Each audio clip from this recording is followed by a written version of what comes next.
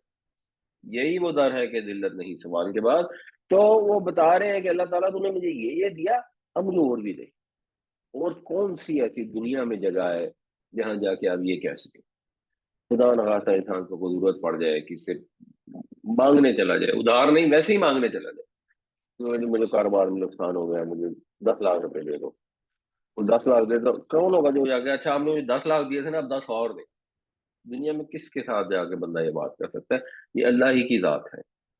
تو جو اللہ ہی کی ذات ہے اصل ہے ہی وہ، تو اس کو چھوڑ کر کسی سے کیوں مانگا جائے؟ یا اسباب کو اختیار کر کے کہیں کسی سے کچھ لینا پڑتا ہے، وہ ٹھیک ہے، کلیرا چیز ہے، لیکن اسباب کے بغیر تو کوئی تک ہی نہیں بنتی۔ اسباب کے ساتھ بھی حتی الامکان یہی کوشش ہونی چاہیے کہ اللہ کے در کے سوا کہیں مانگنا نہ پڑے۔ تو شکر ہے اس رب کا، اللہ کا، اللہ دی جس نے، الحمد للہ الذی وہب لی، جس نے مجھے ہبا کیا۔ ہبا اردو میں بھی سوال ہوتا ہے نا، وہبا، یہبو، وہبن اور ہبتن دونوں اس کے مصدر ہوتے ہیں۔ اس کا بنیادی مطلب ہے کسی استحقاق کے بغیر کسی کو کچھ دینا۔ ایک تو ہم کسی کو دیتے ہیں اس کی اجرت ہوتی ہے، کسی نے کام کیا اس کے بدلے میں دیتے ہیں، کسی نے احسان کیا تو اس کے بدلے میں جوابی احسان کرتے ہیں، کسی نے کوئی تحفہ دیا تو آپ بھی اس کو تحفہ دیتے ہیں۔ ایک تحفہ وہ ہوتا ہے جو بس آپ بغیر کسی بدلے کے دیتے ہیں، بس دے دیتے ہیں، تو آپ اس کے لیے عطا کا لفظ استعمال کریں شاید وہ بہتر ہے، جس نے عطا کیے مجھے علل کی باری، بڑھاپے میں۔ جو بائبل سے آئیڈیا ہوتا ہے کہ حضرت اسماعیل علیہ السلام جب پیدا ہوئے تو 99 ایئرس کے تھے، حضرت ابراہیم علیہ السلام، اور جب اسحاق پیدا ہوئے تو 112 سال کے تھے، اور حضرت اسحاق کی جو ولادت ہوئی اس کا بھی قرآن شریف میں ذکر آتا ہے، کیونکہ وہ حضرت سارہ بھی بہت بوڑھی تھی، اور جب فرشتوں نے خوشخبری سنائی تو انہوں نے کہا ہائے کم بختی، میں کہاں سے ماں بنے گی، میں تو بانجھ ہوں اور میرے جو شوہر ہیں یہ تو بہت بوڑھے ہیں۔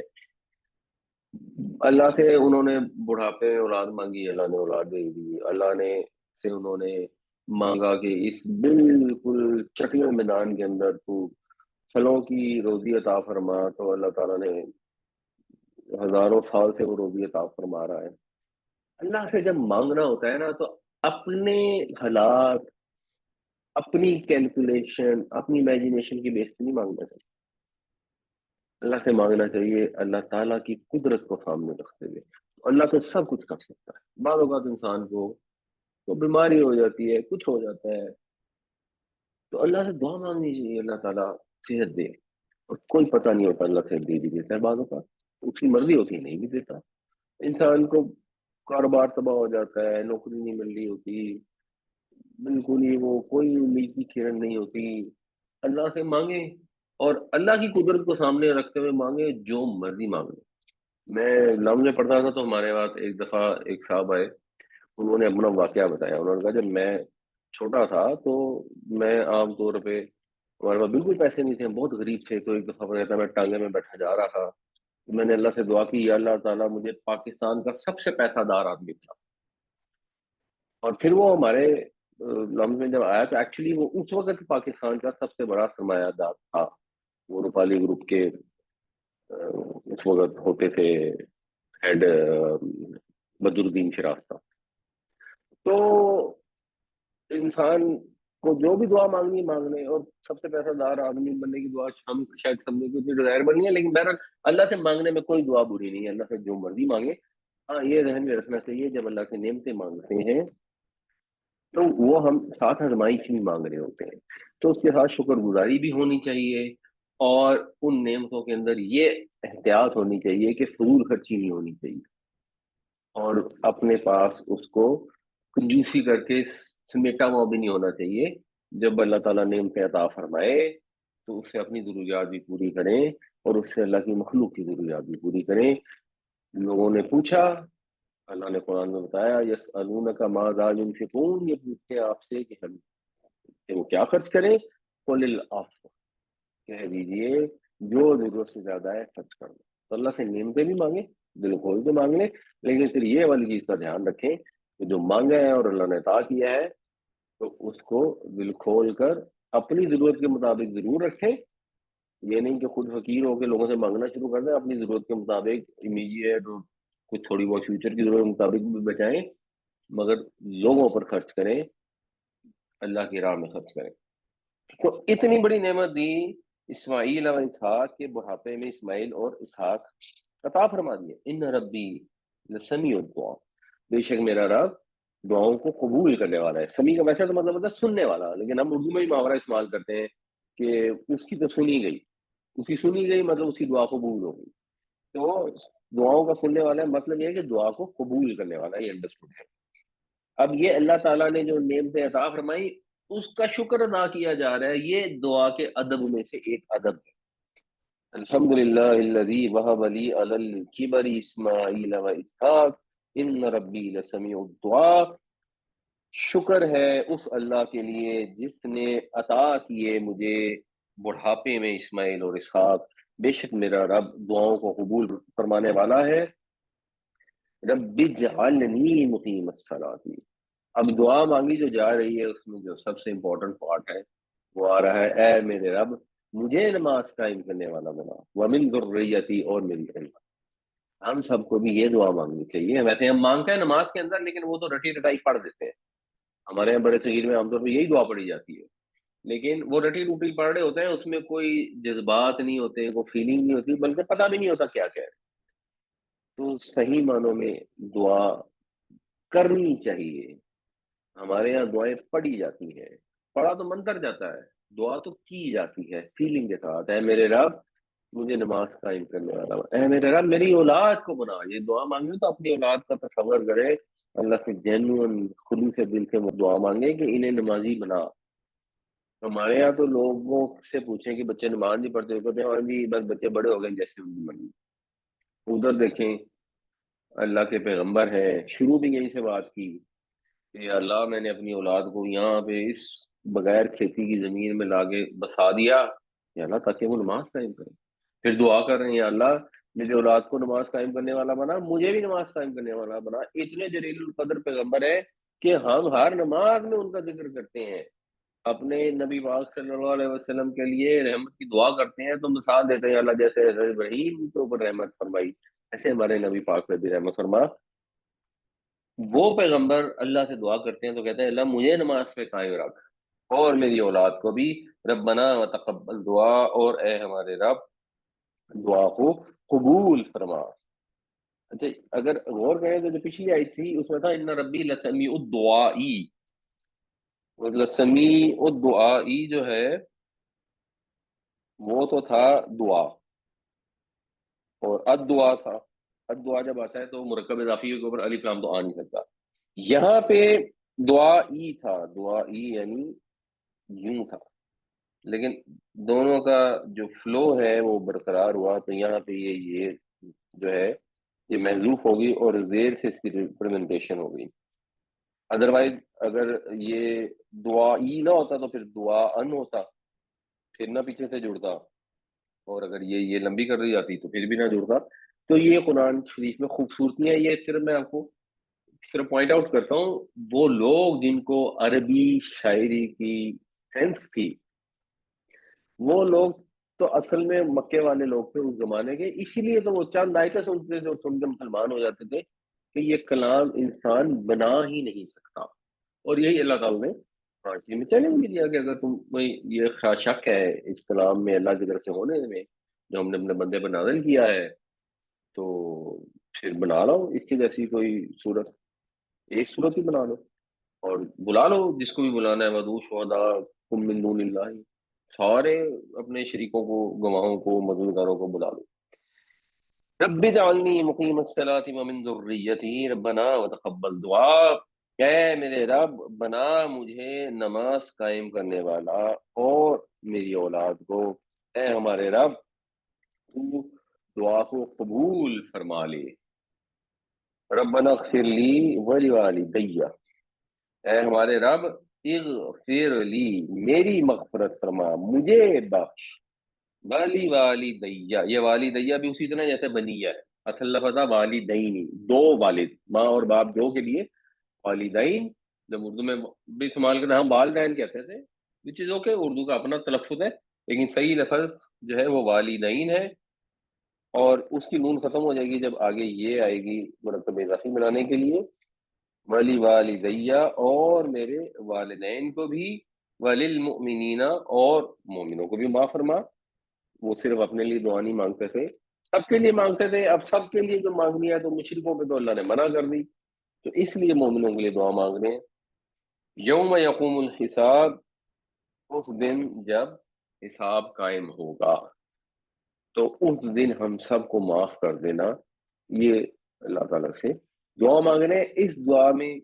ایک سوال پیدا ہو سکتا ہے کہ اللہ نے تو منع کیا تھا کہ اب اپنے باپ کے لیے آپ نے دعا نہیں کرنی، تو وہ قرآن شریف میں ہی اللہ نے بتا دیا، ہم پیچھے پڑھ رہے ہیں کہ جو حضرت ابراہیم علیہ السلام کی دعائے مغفرت تھی وہ اس وعدے کی وجہ سے تھی جو انہوں نے اس سے کیا تھا۔ پھر جب ان پر یہ بات واضح ہو گئی کہ وہ اللہ کا دشمن ہے، پھر وہ اس سے بیزار ہو گئے، یعنی اس کے بعد دعا نہیں کی، لیکن اس وقت تک کرتے رہے جب تک اللہ تعالیٰ نے کیٹیگوری کے لیے منع نہیں فرمایا۔ کیوں؟ کیونکہ ان ابراہیم اللہ حلیم، ابراہیم علیہ السلام تو بہت ہی حقیق القلب تھے، بڑے ہی خدا ترس تھے، بڑے بردبار تھے۔ تو ربنا اغفر لی ولوالدی وللمؤمنین یوم یقوم الحساب، اے ہمارے رب بخش دے مجھے اور میرے والدین کو اور مومنین کو جس دن حساب قائم ہوگا۔ یہاں پہ انسان کو ویسے کچھ سوالات ایک پیدا ہوتے ہیں، ایک تو یہ کہ اگر آپ غور کریں تو پہلی دو آیتیں تھیں اس میں یہ دعا ہوئی، اور اس میں ربی ربی کا لفظ بھی آیا، اور ربی کا مطلب ہے اے میرے رب۔ پھر جو اگلی آیتیں ہیں ان کے اندر جب دعا کنٹینیو ہوئی ہے تو اس کے اندر کو 7 دفعہ رب کا لفظ ہے۔ ایک تو یہ چیز ہے کہ کہیں ربی آیا ہے کہیں ربنا آیا ہے،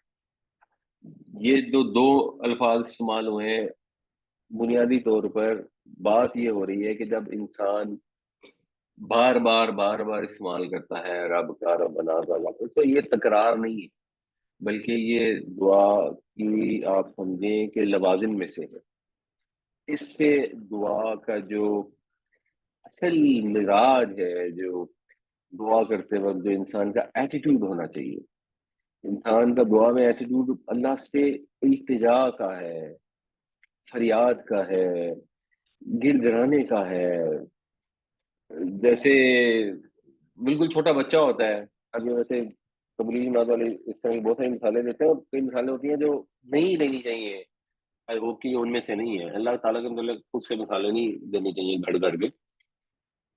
بٹ چھوٹا بچہ جب ہوتا ہے نا، تو جب وہ ماں سے اس کو کوئی چیز صحیح ہوتی ہے تو بار بار کہتا ہے امی امی امی، بار بار امی امی کرتا ہے. بار بار کیوں کرتا ہے؟ بار بار متوجہ کرتا ہے، اپنی ضرورت کا احساس دلانے کی کوشش کرتا ہے. اس چیز کا اس میں احساس ہوتا ہے کہ مجھے بہت چاہیے. سب بچے کو بھی پتہ نہیں چاہیے بھی ہوتی ہے اتنی ضروری کہ نہیں، اور ہمیں بھی پتہ نہیں اتنی ضروری چاہیے ہوتی ہے یا نہیں چاہیے ہوتی، تو کوئی فرق نہیں پڑتا. اپنے رب سے بار بار مانگیں، اس کو بار بار ربی ربی ربنا ربنا کہہ کے بلائیں، اس کے سامنے یہ عرضی پیش کرے. یہ اپنے اندر فیلنگ پیدا ہوتی ہے کہ یہ واقعی مجھے چاہیے، یہ مجھے ضرورت ہے، یہ میرا رب بھی مجھے دینے والا. جو فریاد کا جو عالم ہے وہ انسان پر طاری ہونا چاہیے. تو جب آپ بار بار اس کی تکرار کرتے ہیں تو ایکچولی اس سے وہ ایٹیٹیوڈ ڈپیکٹ بھی ہوتا ہے، اور انسان کے اندر سے ابھرتا بھی ہے جو اس دعا کے لیے ضروری ہے. اور ربی جب آپ کہتے ہیں تو بنیادی طور پر آپ کہتے ہیں کہ اے میرے رب، اے میرے پروردگار، یعنی تو نے مجھے اتنی نعمتیں دی ہیں. تو جو اللہ نے خاص لطف انسان پر کیا، جیسے ابراہیم علیہ السلام کہتے ہیں کہ بڑھاپے مجھے تو نے اولاد عطا فرما دی،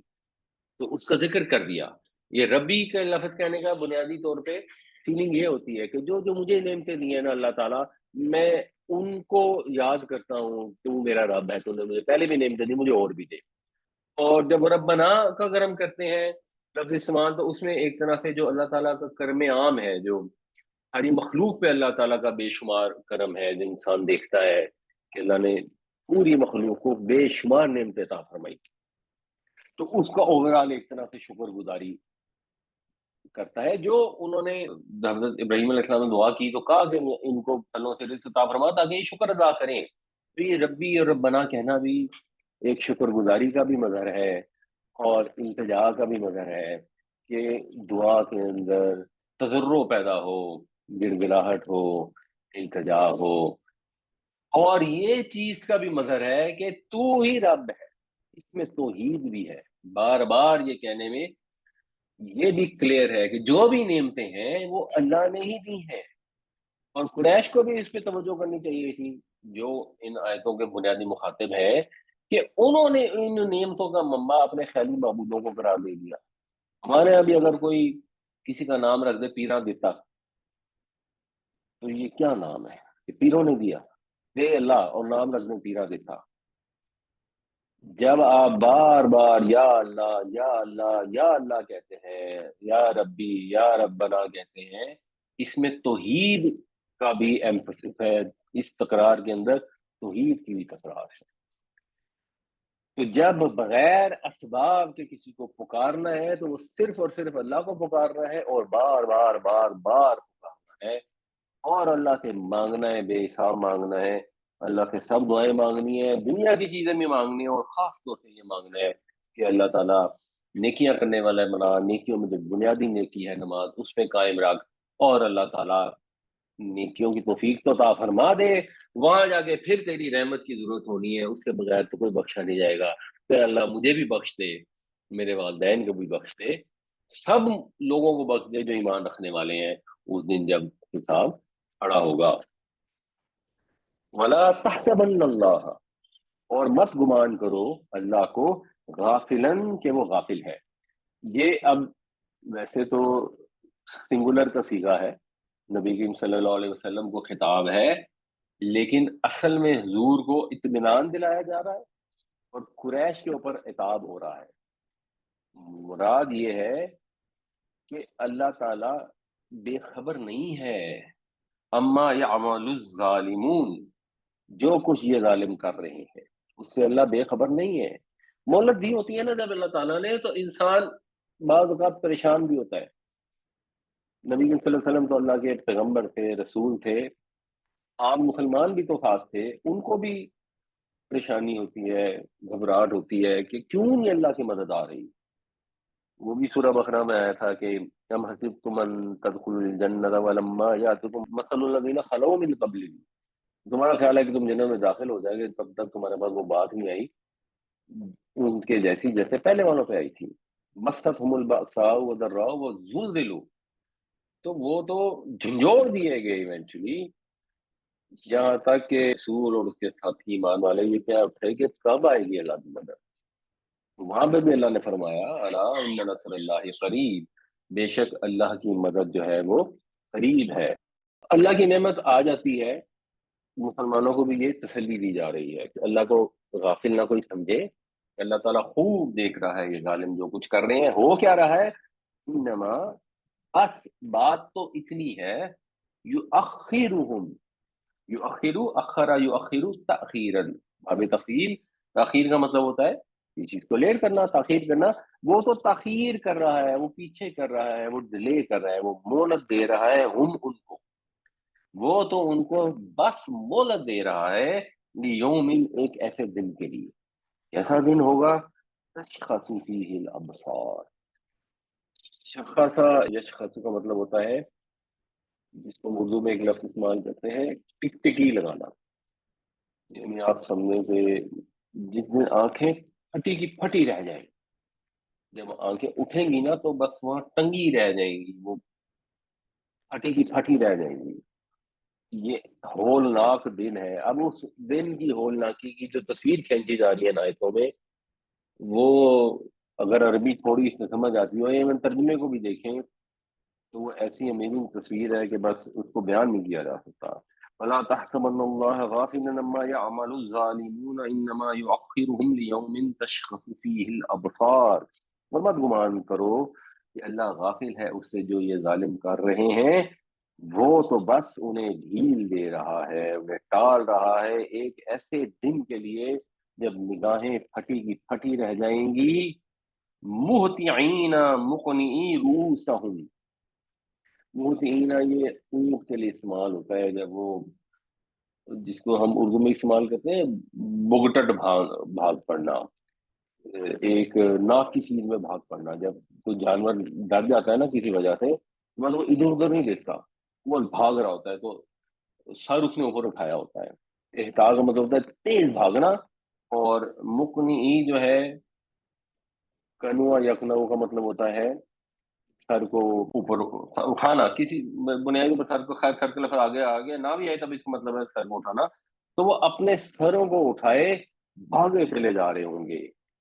اور پیچھے آگے آنکھیں پھٹی کی پھٹی ہوگی، ٹک ٹکٹی بندی ہوگی، لا یرتد الیہم طرفہم، نہیں لوٹ کر آئے گی ان کی طرف، ان کی طرف، طرف ویسے کسی چیز کو کنارے کو کہتے ہیں، آنکھ کی پلک کو بھی کہتے ہیں، تو ان کی پلک لوٹ کرنی آئے گی، ان کی مطلب یہ ہے کہ الگ جھپکنے کی نوبت نہیں آئے گی، آنکھیں پھٹی کی پھٹی ہوں گی، وَأَفْئِدَتُهُمْ هَوَاءٌ، اور ان کے جو دل ہے نا وہ ہوا ہو رہے ہوں گے، وہ اڑے جا رہے ہوں گے، جو اردو ہماری ہوا ہوتی ہے وہ خالی ہو جائیں گے، اڑ جائیں گے، یہ دہشت کا منظر ہے جو اللہ تعالیٰ نے یہاں پر بیان فرمایا ہے۔ وہ دن بڑا ہولناک ہے، اس دن کو بڑا سیریسلی لینا چاہیے، اور اس دن کے متعلق بعض اوقات لوگ فضول قسم کے جوک کر رہے ہوتے ہیں، او جی وہ فلاں جنت میں جائے گا، فلاں دوزخ میں جائے گا، وہ دوزخ میں جائے گا تو پتہ نہیں اللہ معاف کرے، وہ اس کے بعد ایکٹریسیں ہوں گی تو اس کے اوپر جوک بنانے شروع کر دیتے ہیں، کوئی جنت میں جائے گا تو اس میں الٹے سیدھے جوک بنانے شروع۔ یہ جو قیامت کا منظر ہے، جو قیامت کا دن ہے، جو قیامت کا واقعہ ہے، جو اللہ تعالیٰ نے انعام بھی دیے اور جو اللہ تعالیٰ نے عذاب بھی تیار کر کے رکھے ہیں، یہ بہت سیریس میٹر ہے، بہت ہولناک میٹر ہے، اس کے متعلق بالکل کسی قسم کے جوکس نہیں ہونے چاہیے، ایسی کوئی چیز جو اللہ تعالیٰ سے متعلق ہو۔ جب حضرت موسیٰ علیہ السلام نے اپنی قوم کو آ کر کہا تھا ان اللہ یأمرکم ان تذبحوا بقرہ، کہ اللہ نے حکم دیا ہے کہ تم گائے ذبح کرو، انہوں نے آگے سے کہا اتتخذونہ ہزوا، تم ہم سے مذاق کر رہے، تو فوراً حضرت موسیٰ علیہ السلام نے کہا اعوذ باللہ ان اکون من الجاہلین، میں اللہ کی پناہ میں آتا ہوں کہ میں ایسی اسٹوپڈ بات کروں، اللہ کا نام لے کر آگے مذاق کرنا، اللہ کی